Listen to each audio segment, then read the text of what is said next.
یہ بڑا اچھا سوال کیا میرے بھائی نے. کہہ رہے ہیں کہ نمازیں جمع کرنے کے بارے میں حدیث میں آتا ہے کہ 2 نمازیں نبی نے سفر میں اکٹھی پڑھی ہیں, لیکن ہم علماء سے پوچھتے ہیں جو بر صغیر کے علماء ہیں وہ کہتے ہیں کہ 2 نمازیں سفر میں بھی اکٹھی کرنا جائز نہیں ہے. تو یہ کہہ رہے ہیں کہ جب اتنی ساری احادیث میں آتا ہے کہ نبی نے سفر میں 2 نمازیں اکٹھی پڑھی ہیں, تو پھر یہ حنفی علماء امام ابو حنیفہ رحمہ اللہ ان کے جو فالوورز ہیں وہ کیوں کہتے ہیں کہ 2 نمازیں اکٹھی پڑھنا جائز نہیں ہے؟ تو ہم حدیث کو مانیں یا ان علماء کی بات کو مانیں؟ دیکھیں, جن حدیثوں میں 2 نمازیں اکٹھی پڑھنے کا آیا ہے نا, ان میں اکٹھی کا ہے, ان میں یہ نہیں ہے کہ نبی صلی اللہ علیہ وسلم نے ایک نماز کو قضا کر کے دوسرے وقت میں پڑھا ہے.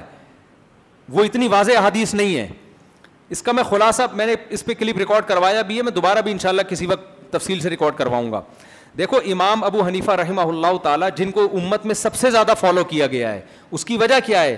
امام ابو حنیفہ سب سے پہلے دلیل لیتے ہیں قرآن سے. انہوں نے قرآن کو اصل بنایا ہے. کہتے ہیں جب قرآن کے اگینسٹ اگر کوئی حدیث ہوگی تو جب تک اسی درجے کی متواتر نہیں ہوگی اس وقت تک اس کی وجہ سے قرآن کے حکم کو چینج نہیں, کیونکہ قرآن کے الفاظ ورڈنگ بھی محفوظ ہے, اس کی میننگ بھی محفوظ ہیں, اور اس میں صحیح اور ضعیف کی بحث ہو ہی نہیں سکتی ہے. وہ اتنا متواتر ہے, اس کے ایک آیت کا ایک حرف کا انکار کفر ہے, جبکہ حدیث میں ایسا نہیں ہے. تو اس لیے قطعی الدلالہ اور قطعی الثبوت, کہ آپ کے پاس جب بھی کوئی دلیل ہوتی ہے نا, دلائل کی 2 قسمیں ہیں. دلائل کی کتنی قسمیں ہیں؟ 2. ایک ہوتا ہے دلیل جو قطعی الثبوت ہو. قطعی الثبوت کا مطلب یہ ہے کہ آپ کے پاس خبر پہنچی, گواہوں کی خبر پہنچی, اور خبر ایسے ذرائع سے پہنچی ہے, اتنے لوگوں نے اس خبر کو بیان کیا ہے کہ آپ کو اس کے جھوٹا سچا ہونے میں ذرہ برابر بھی شک اور شبہ نہیں ہے.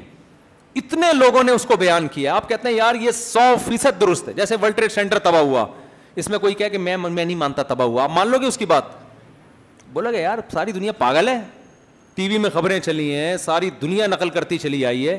تو ایسی خبر کو کہا جاتا ہے قطعی الثبوت. ایسا واضح ثبوت ہے کہ اس میں یہ بحث ہو ہی نہیں سکتی کہ یہ صحیح حدیث ہے یا یہ ضعیف ہے. دوسری چیز ہوتی ہے قطعی الدلالہ. دلالت کا مطلب یہ ہوتا ہے آپ کے پاس خبر پہنچی ایسے ذرائع سے جو متواتر ذرائع ہیں, اس کو آپ جھوٹا نہیں کہہ سکتے, لیکن خبر ایسی ہے کہ اس کے میننگ میں اختلاف ہو سکتا ہے. ایک کہہ رہا ہے اس کا مطلب یہ ہے, دوسرا کہہ رہا ہے اس کا مطلب یہ ہے. اس نے جو یہ خبر دی ہے ہمیں, بھائی اس کے میننگ یہ نہیں بلکہ یہ ہیں, دوسرا کہہ رہے نہیں اس کی مطلب یہ نہیں بلکہ یہ ہیں.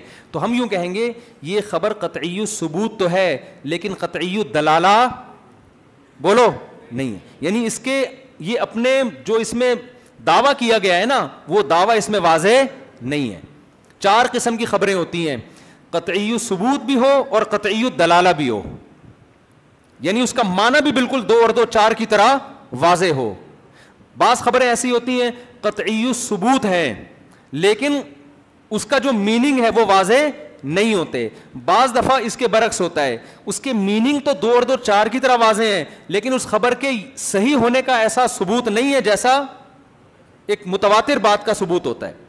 اب سمجھیں اس بات کو, قرآن جو ہے نا, قرآن کی جو آیتیں ہیں یہ ثبوت میں بھی متواتر ہیں. اس کی ایک زبر زیر پیش کا انکار کر دیا نا کافر ہو جاؤ گے. اس میں کوئی اگر یہ بحث کرتا ہے نا راویوں کی بحث کہ یہ راوی صحیح نہیں ہے اس لیے میں اس آیت کو درست نہیں مانتا, یہ کہتے ہی آپ کافر ہو جاؤ گے. اتنا تواتر کروڑوں کے لاکھوں کروڑوں سے منتقل ہوتا چلا آ رہا ہے.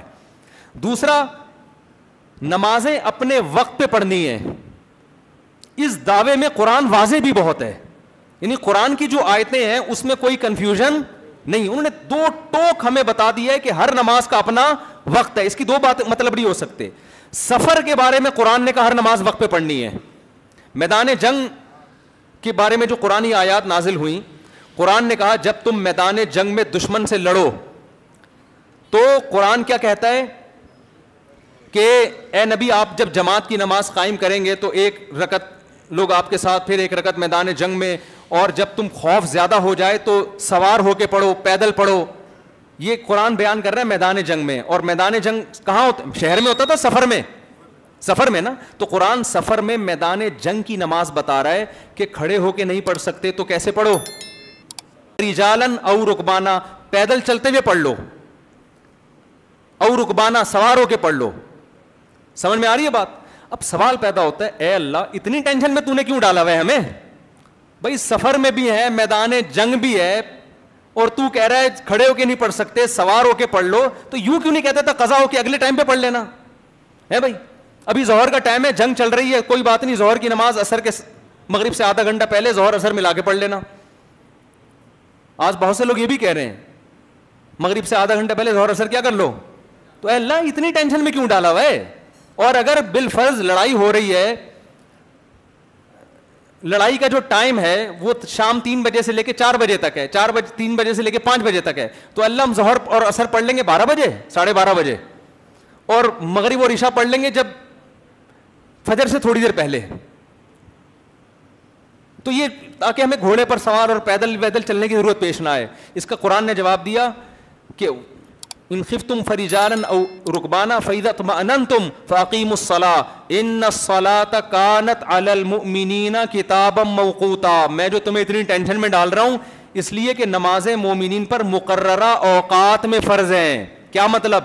ہر نماز کا ایک ٹائم متعین ہے. تو یہ آیت اور اس جیسی اور بہت ساری آیتیں جن میں قرآن ہر نماز کو اپنے ٹائم پہ پڑھنے کا حکم دے رہا ہے, قضا کرنے کی اجازت نہیں دے رہا. بہت ساری آیتیں اور بھی ہیں قرآن میں جہاں جنتیوں کی اللہ نے صفت بیان کی, والذین هم علی صلواتہم یحافظون, یہ اپنی نمازوں کی حفاظت, نماز نہیں نمازوں یعنی 5 نمازوں کی حفاظت کرتے ہیں. اور یہ آیتیں سفر کے بارے میں اور حضر, ان میں کوئی فرق بولو نہیں کر رہی.